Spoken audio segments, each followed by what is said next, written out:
a story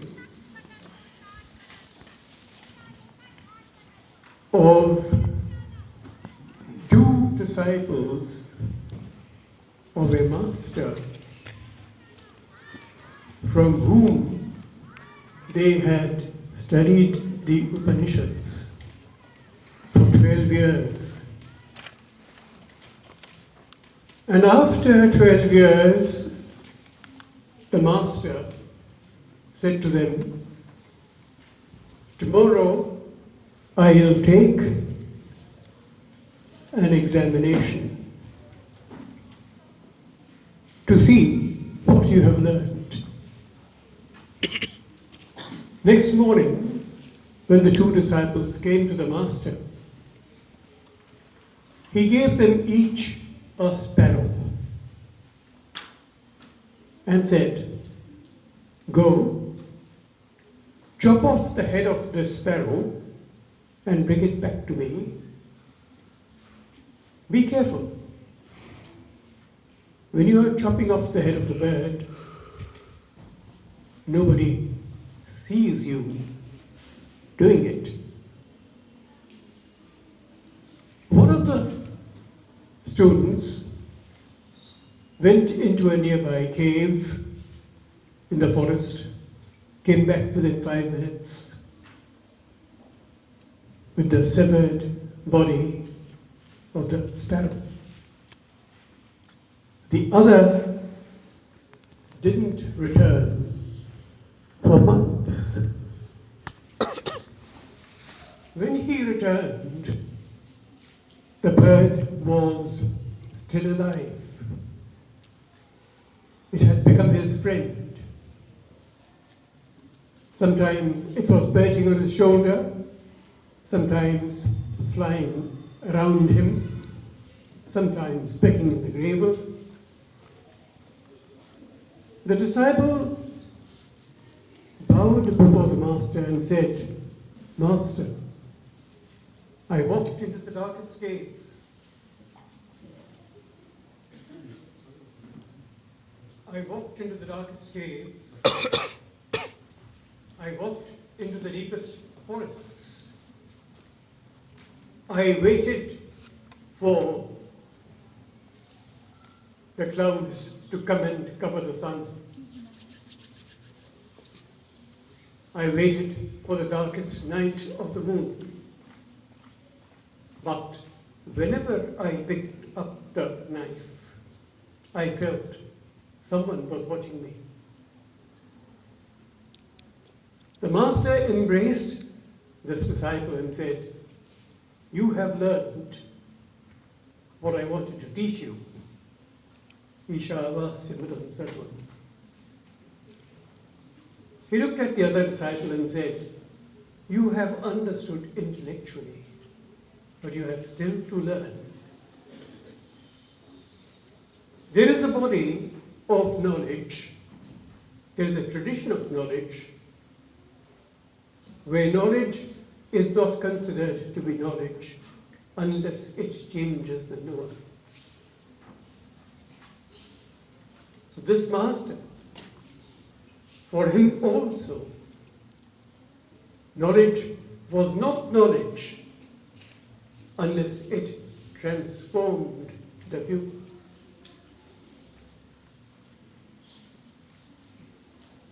When I started reading K, way back in '77,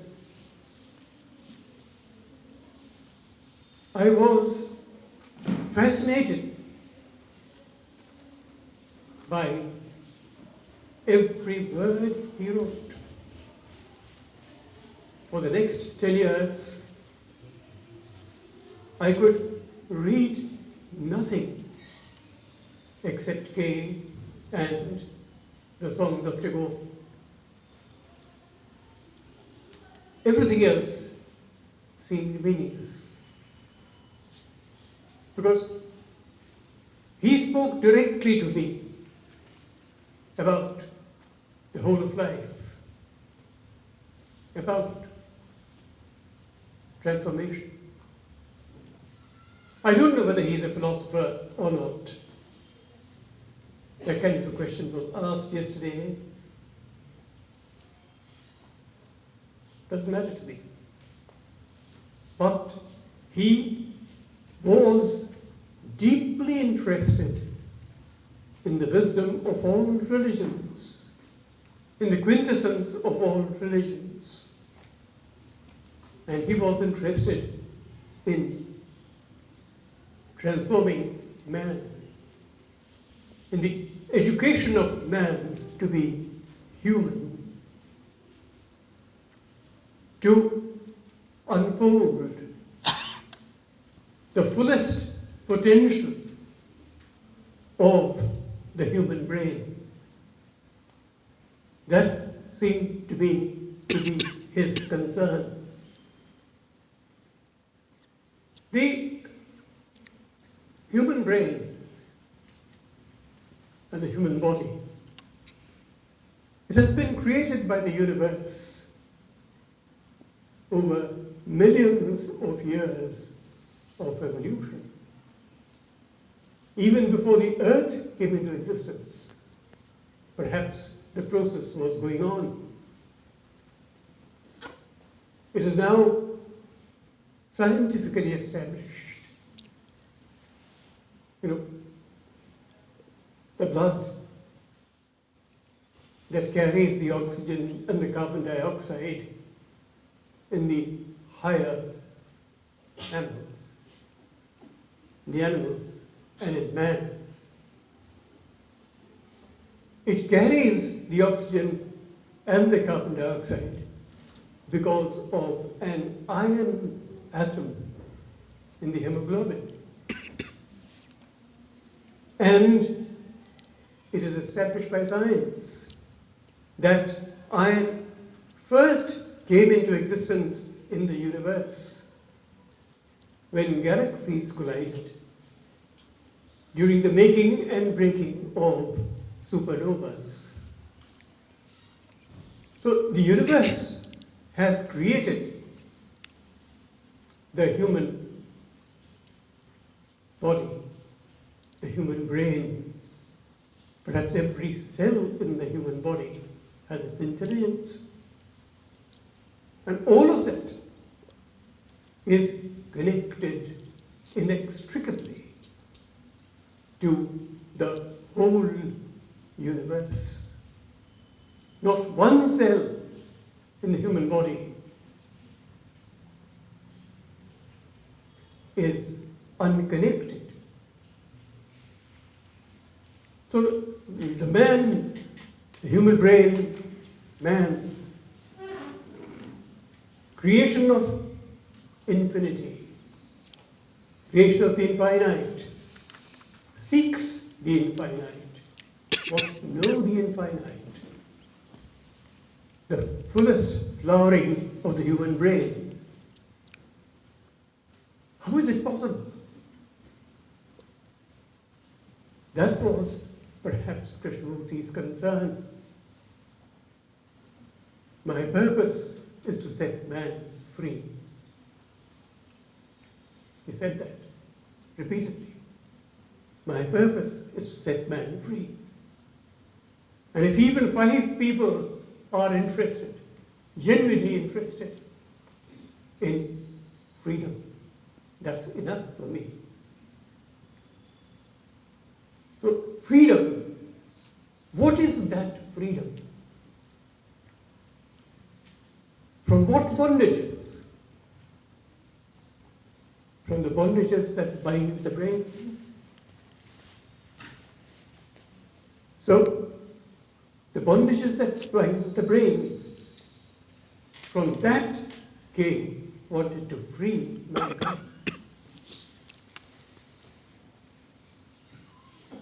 There are a few very interesting things scattered among different books. Once, Kay was talking to David Bohm.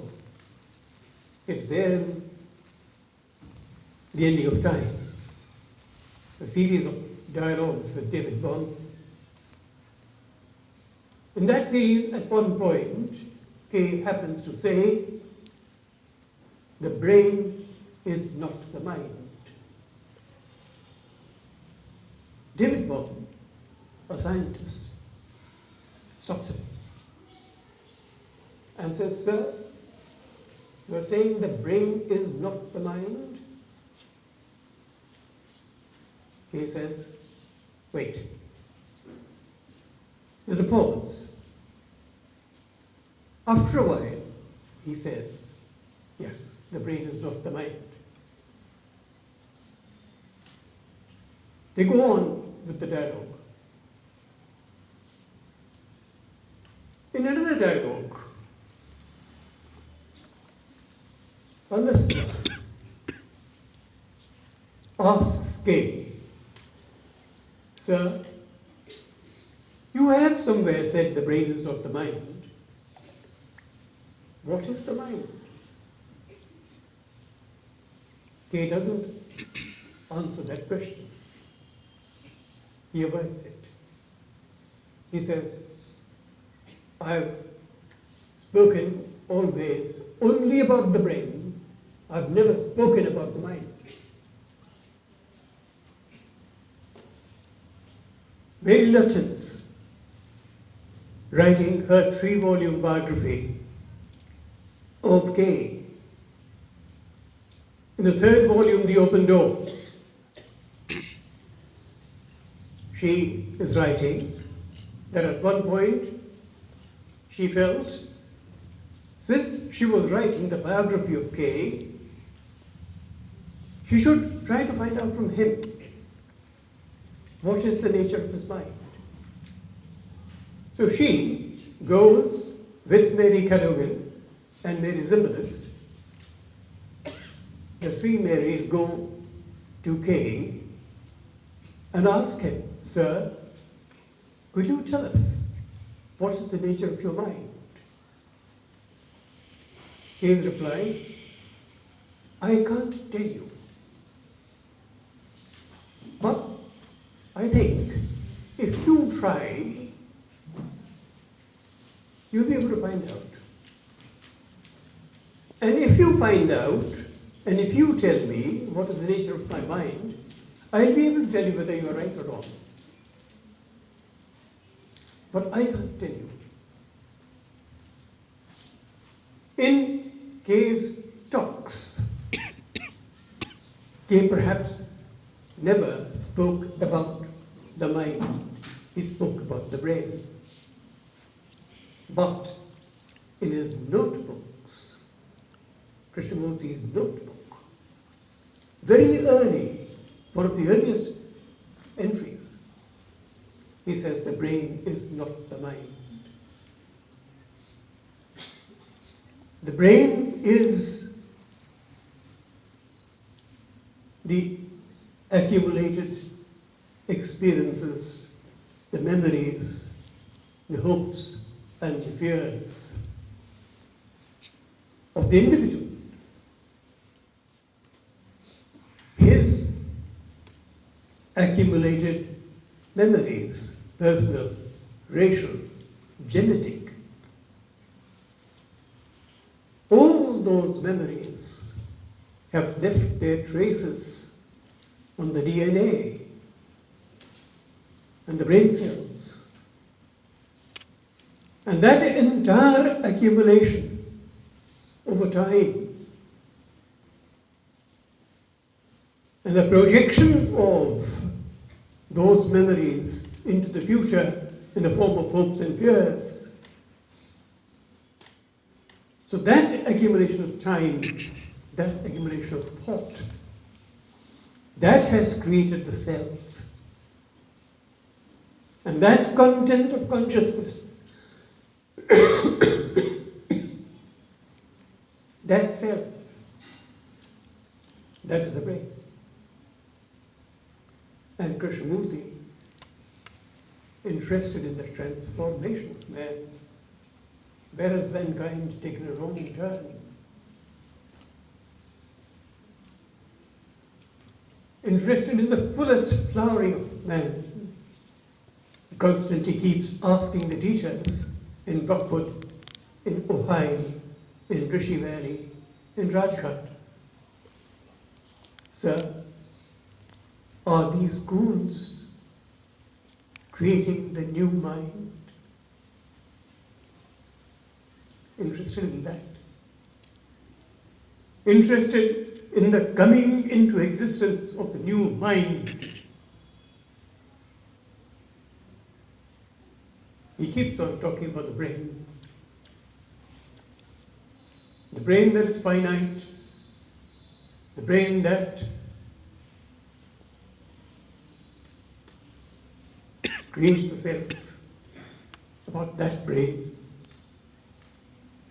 And the freeing of the bondages of that brain, of all its accumulation, of all its conditioning, so that the brain can become a consciousness. There is only a mirror to the infinite, a mirror not blurred by any of the traces of its finite mortal memory, of its finite mortal hopes and fears. A brain clear of all that, a brain which is only a mirror, completely free of all its bondages, all its fears, all its anxieties. That kind of a brain. When Achyut Patwardhan asked Krishnamurti once, "Sir, what is the teaching?" His first response was, "Sir, there is no teaching." After a while, he said, "Sir, if you're really serious, if you really want to know," he often said that, "Sir, are you serious? Do you really want to know?" Because he was of that tradition of knowledge, when knowledge is not knowledge until it transforms the knower. So if you are serious, if you really want to know, that means you are open to transformation. You want your brain to change. You want your brain to be free. You want your brain to shed all its fears, all its anxieties. So if you are serious, if you really want to know, the teaching in a nutshell is only this: where the self is, the other is not. At different times, Kate substituted the word self with words like time or thought. Where time is, the other is not. Where thought is, the other is not. And sometimes he substituted the word other with words like beauty, the sacred, the immeasurable, truth, benediction, meditation, love. So, where the self is, where time is, the sacred is not, the benediction is not, love is not, meditation is not, truth is not, love is not. So if you want to know the sacred, if you want to know love, if you want to know truth, if you really want to know, then you have to end the self, end time, end thought, very early in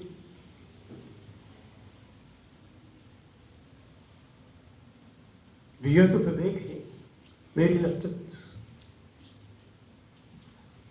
When Kay had those wonderful experiences in the pine cottage, under the pepper tree,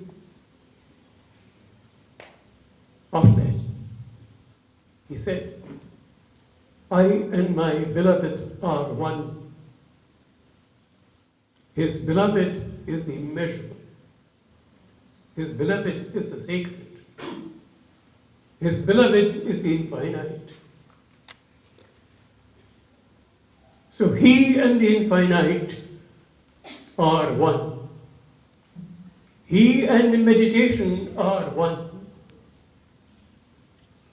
So to know the infinite, he had dropped, he had gone beyond self and time. And that is the transformation that he wants. So the brain has to be emptied of all its mortal content, all its memories. And then perhaps the infinite flows in. But is it a precondition? Kay is perhaps trying to understand it from the side of the listener. He perhaps always had the silent mind, I don't know. His notebooks, I can't go on reading it for long. You just have to close it up for a while. The intensity of it, the power of it. And you can pick it up on any page, anywhere. And you see reflecting from its pages the face of his beloved, the face of infinity. The kaleidoscopic range, the power, the intensity of the mountains, the river, the blades of grass, the flowers, the monkeys, the birds,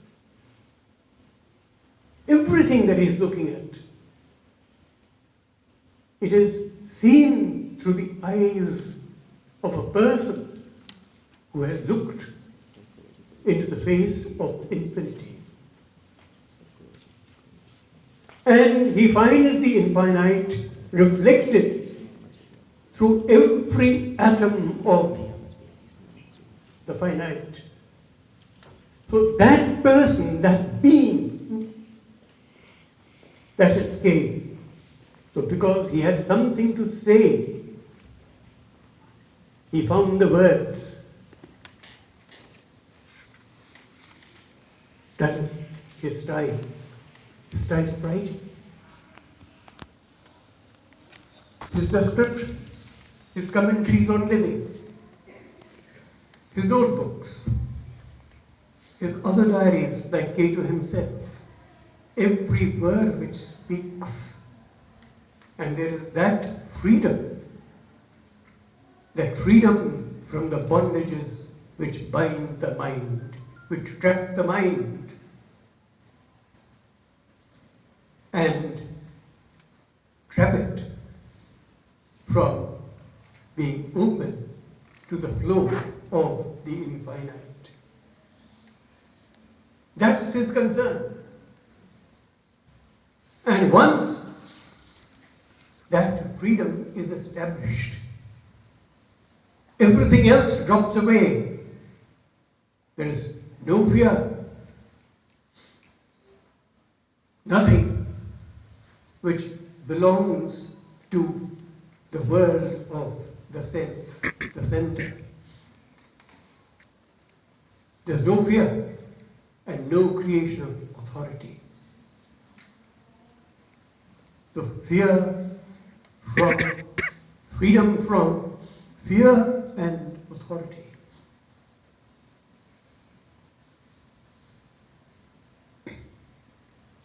The two sides. One side is the emptying the content of the mind.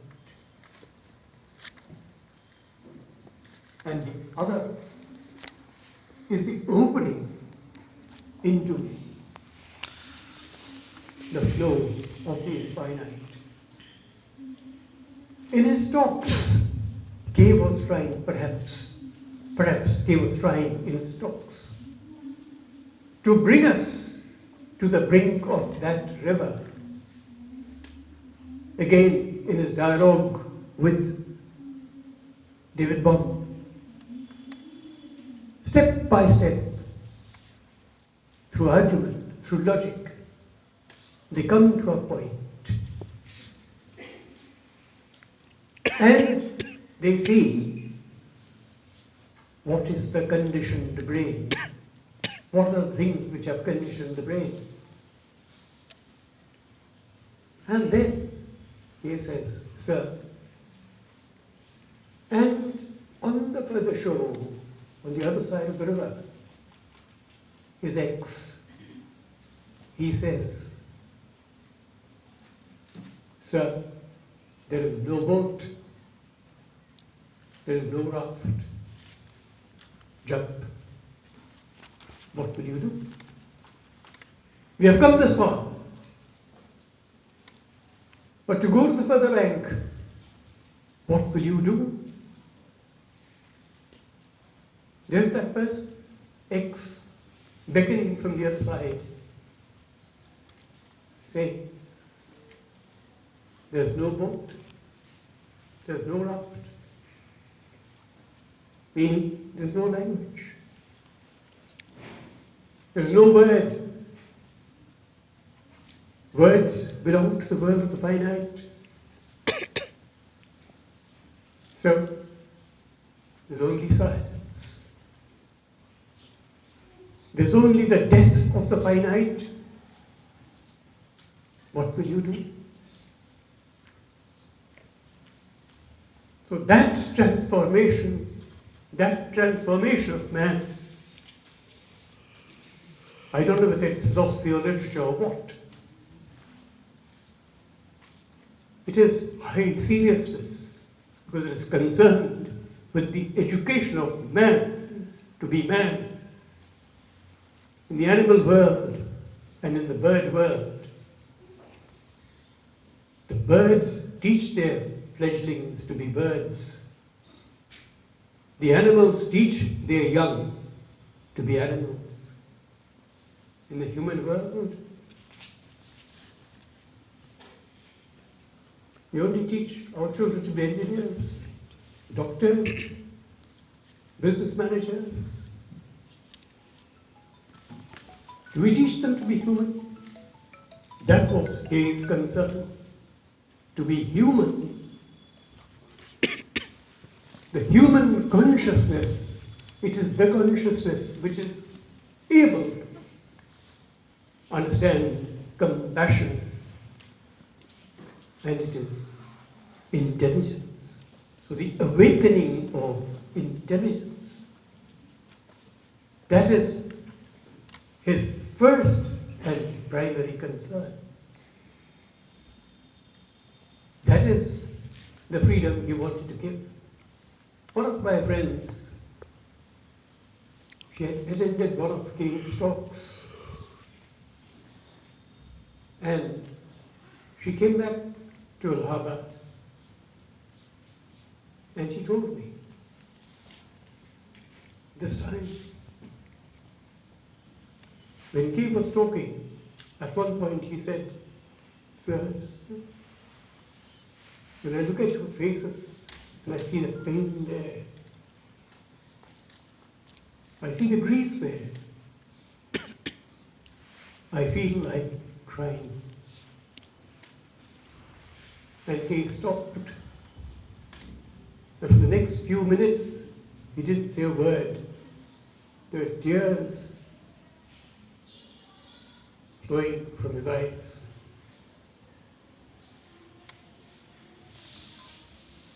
Tears flowing down his cheeks. So that compassion, that love, that concern, after 2 minutes or 3, he resumed talking. But that absolute silence of the speaker, in empathy with the sorrow of mankind, and wanting to set man free from fear, from authority, from anxiety, from hatred, to release him into the wholeness of living. It is the human world which alone is capable of understanding the universe, the totality. That is the fullest flowering of the human brain. That's what King's concern.